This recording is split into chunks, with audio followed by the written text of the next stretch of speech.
नमस्कार दोस्तों, आज की वीडियो में हम आपके लिए लेकर आए हैं कृष्ण और सुदामा की दोस्ती की कहानी। तो आइए शुरू करते हैं। संदीपन नाम के ऋषि के आश्रम में कृष्ण और सुदामा साथ साथ पढ़ते थे और साथ साथ रहते थे। संध्या का समय था। दोनों मित्र आकर अपने ऋषि के पैर छूते हैं और फिर हाथ जोड़कर खड़े हो जाते हैं। फिर ऋषि कहते हैं कि खड़े हो जाओ पुत्रों, बेटा सुदामा, बेटा कृष्ण। दोनों मित्र कहते हैं कि आज्ञा दीजिए गुरुजी। गुरुजी दोनों शिष्यों के सर पर हाथ फेरते हुए कहते हैं कि जीते रहो वत्स्य, यज्ञ के लिए समिधा लेकर आओ। फिर दोनों ही मित्र कहते हैं कि जो आज्ञा गुरुजी, हम अभी जाकर ले आते हैं।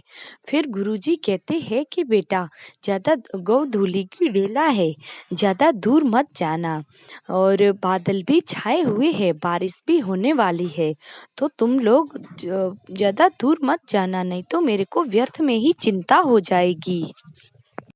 फिर दोनों मित्र कहते हैं कि जो आज्ञा गुरुजी, हम समिधा लेने के लिए ज्यादा दूर नहीं जाएंगे, हम जल्द ही लौट आएंगे। गुरुजी की आज्ञा लेकर दोनों ही मित्र जंगल की ओर चल दिए। फिर दोनों बातें करते करते जा रहे थे। कृष्ण के हाथ में कुल्हाड़ी थी तो सुदामा के हाथ में रस्सी थी। फिर दोनों धीरे धीरे जंगल में पहुंच गए। फिर कृष्ण ने कहा, सुदामा, बारिश की वजह से सारी लकड़ियां गीली हो रही है, इसलिए बीनने से काम नहीं चलेगा। फिर सुदामा ने कहा, हाँ, आप सही कह रहे हो, हमें बीनने से काम नहीं चलेगा, हमें पेड़ पर चढ़कर उसकी टहनियाँ काटनी होगी। फिर कृष्ण कहते हैं कि उस पेड़ पर चढ़ जाता हूँ जिससे मैं लकड़ियाँ काटूंगा और तुम नीचे रह के उनको एकत्रित करके गट्ठर बना लेना। फिर कृष्ण एक पेड़ पर चढ़ जाते हैं और उसकी लकड़ियाँ काटने लगते हैं और सुदामा नीचे उनको इकट्ठी करके दो गठरी बना लेता है। दो गठरी बनाने के बाद सुदामा कृष्ण से कहता है कि अब बस करो, दो गट्ठर बन गए हैं, अब रात और ज्यादा घनी हो रही है, हमें घर भी चलना है, गुरु माता हमारी चिंता कर रही होगी। फिर श्री कृष्ण भी नीचे आ जाते हैं। फिर दोनों ही मित्र एक एक गठरी अपने सर पर उठा लेते हैं और चलने लगते हैं। इतने में ही तेज तेज बारिश होने लग जाती है। फिर दोनों ही मित्र एक पेड़ की छाया में बैठ जाते हैं और फिर दोनों अपनी अपनी चादर ओढ़ लेते हैं। फिर कृष्ण सुदामा से कहते हैं, सुदामा। फिर सुदामा कहते हैं कि हाँ कृष्ण, क्या हुआ, तुम्हें डर लग रहा है क्या? फिर कृष्ण ने कहा कि नहीं, डर नहीं लगता। फिर सुदामा कहने लगा कि तो फिर क्या हुआ, ठंड लग रही है? और फिर से कृष्ण कहते हैं कि नहीं, ठंड भी नहीं लग रही है। फिर सुदामा ने पूछा, तो फिर क्या बात है?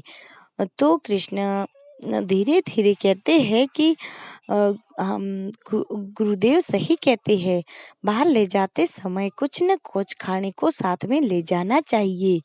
फिर सुदामा कहते हैं, ओ अच्छा, अब तो मैं समझ गया, तुम्हें भूख लगी है। फिर कृष्ण कहते हैं कि भूख लगने से क्या होता है, जबकि हम कुछ लाए ही नहीं हैं। फिर सुदामा झूठ बोलते हुए कहते हैं कि मैं भी कुछ नहीं लाया। और फिर पीछे मुड़कर अपने बगल में से पोटली निकालकर धीरे धीरे छुप छुप के सुदामा चने खाने लगता है। फिर कृष्ण उसे देख लेता है और कहता है कि तुम क्या खा रहे हो सुदामा? फिर सुदामा कहते हैं कि नहीं नहीं, मैं तो कुछ नहीं खा रहा हूँ। फिर कृष्ण कहते हैं कि कहीं राजमाता ने तुम्हें चने खाने को तो नहीं दे दिए? फिर सुदामा कहते हैं कि नहीं नहीं, मैं तो कुछ भी नहीं खा रहा हूँ। फिर कृष्ण कह रहे हैं, अगर तुम कुछ नहीं खा रहे हो तो तुम्हारे दांत कैसे बज रहे हैं? फिर सुदामा कहते हैं कि मैं ये तो सर्दी की वजह से बज रहे हैं। और फिर सुदामा कपकपाने का नाटक करते हैं और फिर छुपके छुपके चने खाते हैं। कृष्ण और सुदामा की मित्रता का भाग 2। द्वारिका नगरी में भगवान सुदामा फटे पुराने वस्त्र पहनकर द्वार के सामने खड़े हो जाते हैं। तो वहां खड़ा द्वारपाल उन्हें पूछता है कि क्या ताक झाक कर रहे हो, कौन हो तुम। फिर सुदामा कहते हैं कि मैं श्री कृष्ण का मित्र हूँ और मैं इसके अंदर जाना चाहता हूँ। फिर सुदामा पूछते हैं कि श्री कृष्ण यहीं रहते हैं क्या। फिर वो द्वारपाल कहता है कि हाँ। फिर वो पूछता है कि मैं बहुत दूर से आया हूँ और उनसे मिलना चाहता हूँ। फिर द्वारे पूछते हैं कि तुम्हें क्या काम है। फिर सुदामा कहती है कि मुझे काम तो कुछ नहीं है, मैं तो सिर्फ उनसे मिलना चाहता हूँ। फिर द्वारधीश पूछते हैं कि ऐसे ही उनसे कोई नहीं मिल सकता बिना काम के। फिर सुदामा कहती है कि मैं उनका बाल सखा बाल मित्र हूँ। मैं और कृष्ण ऋषि के आश्रम में साथ साथ पढ़ते थे और हम दोनों बचपन के मित्र हैं। फिर उसकी बात सुनकर द्वारपाल ने कहा कि आपका शुभ नाम क्या है। फिर सुदामा ने कहा कि मेरा नाम सुदामा है। और फिर वो कहने लगे कि आप यहीं ठहरिए, मैं आपके आने की सूचना महाराज को देकर अभी वापस आता हूँ। फिर वो द्वारपाल अंदर महाराज के पास चले जाते हैं। फिर द्वारपाल जाकर जब श्री कृष्ण को सुदामा के आने की खबर देते हैं तो श्री कृष्ण नंगे पांव ही भागते हुए सुदामा के पास चले जाते हैं और उन्हें उनके गले लगते हैं। ये देखकर द्वारपाल भौचक्का रह जाता है। और फिर श्री कृष्ण कहते हैं कि आओ भाई आओ, बहुत दिनों बाद आए, बताओ कैसे हो तुम। अगर मुझे सूचना दे देते तो मैं तुम्हें लेने आ जाता। बड़ी दूर से आए हो, तुम्हारे हाथ पैर में दर्द हो गया होगा। फिर श्री कृष्ण सुदामा का हाथ पकड़कर उन्हें राजमहल में ले जाते हैं और उन्हें ले जाकर सिंहासन पर बैठा देते हैं। फिर श्री कृष्ण अपने हाथों से सुदामा के पैर धोते हैं। ये दृश्य देखकर महल में खड़े सभी लोग आश्चर्य की नजर से उन्हें देखते हैं।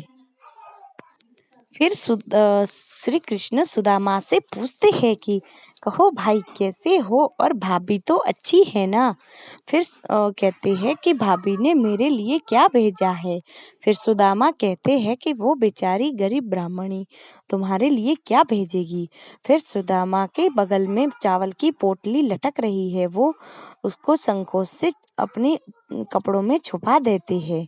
फिर श्री कृष्ण कहते हैं कि ऐसा तो नहीं हो सकता कि भाभी मेरे लिए कुछ ना भेजे। फिर कृष्ण वो पोटली ले लेते हैं और चावल खाने लग जाते हैं और फिर कहते हैं कि वाह क्या स्वादिष्ट चावल बनाए हैं भाभी ने, कितने समय बाद आज इतने स्वादिष्ट चावल खाने को मिले हैं। फिर कृष्ण कहते हैं कि अच्छा मित्र, अब आओ अंदर चलते हैं, अब तुम नहाओ खाओ और आराम करो। फिर द्वारपाल सुदामा को अंदर ले जाते हैं। फिर कृष्ण पीछे बैठे हुए सोचते हैं कि मेरा मित्र सुदामा इतना गरीब है, उसके पास पहनने को कपड़े नहीं है, खाने को अनाज नहीं है, फिर भी बेचारा मुझसे कुछ नहीं मांग रहा है, कितना सीधा है। फिर श्री कृष्ण आवाज लगाते हुए कहते हैं कि कोई है। फिर सिपाही दौड़ता हुआ आता है और बोलता है कि बताइए क्या हुआ। फिर वो कहते हैं कि अभी इसी वक्त जाकर विश्वकर्मा जी को बुलाकर लेके आओ। फिर सिपाही कहते हैं कि जो आज्ञा महाराज। और फिर वहां से विश्वकर्मा जी को बुलाकर लेके आते हैं। फिर श्री कृष्ण विश्वकर्मा जी से कहते हैं कि मेरा मित्र सुदामा आया हुआ है और वो बहुत गरीब है, उसके पास ना तो घर है, ना कपड़े हैं, ना खाने का कुछ सामान है, इसलिए वो अपने घर पहुंचे उससे पहले उसका घर मेरे महल के जैसा बना दो और उसके घर सारी सुविधाएं करवा दो। फिर विश्वकर्मा जी कहते हैं कि जो आज्ञा महाराज। और फिर वो वहां से चले जाते हैं। और फिर श्री कृष्ण सिपाही से कहते हैं कि मंत्री को बुलाकर लेके आओ।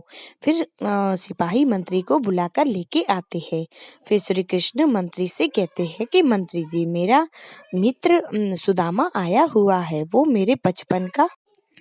और फिर कहते हैं कि वो मेरा मित्र है और उसके घर सुख सारी धन संपदा और सारी सुख सुविधाएं कर दो, ताकि मेरा मित्र सुख शांति से मेरी तरह आनंद पूर्वक जी सके। और हम दोनों एक है, इसलिए हम दोनों एक ही तरह से जीने चाहिए। फिर वो मंत्री कहता है कि ठीक है, मैं जैसा आप चाहते हो वैसा ही होगा। फिर सुदामा के घर पहुंचने से पहले उनके वहाँ महल बन गया और सारी सुख सुविधाएं वहाँ हो गई। फिर जब सुदामा अपने घर पहुँचते हैं तो वो अपनी झोपड़ी नहीं देखते हैं, तो वो परेशान हो जाते हैं। फिर उस महल में से उसकी पत्नी और बच्चे निकलते हैं और कहते हैं कि देखिए, हम ये सब भगवान श्री कृष्ण की वजह से हुआ है।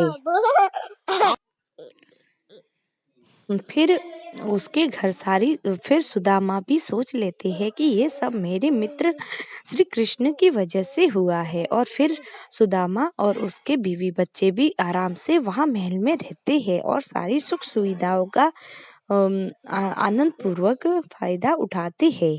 तो दोस्तों, ये थी श्री कृष्ण और सुदामा की कहानी। आपको कैसी लगी? कमेंट बॉक्स में भगवान श्री कृष्ण की जय अवश्य लिख दीजिएगा। और चैनल पर पहली बार आए हो तो चैनल को लाइक, शेयर और सब्सक्राइब कर दीजिएगा। धन्यवाद। कल फिर मिलेंगे एक नई वीडियो में।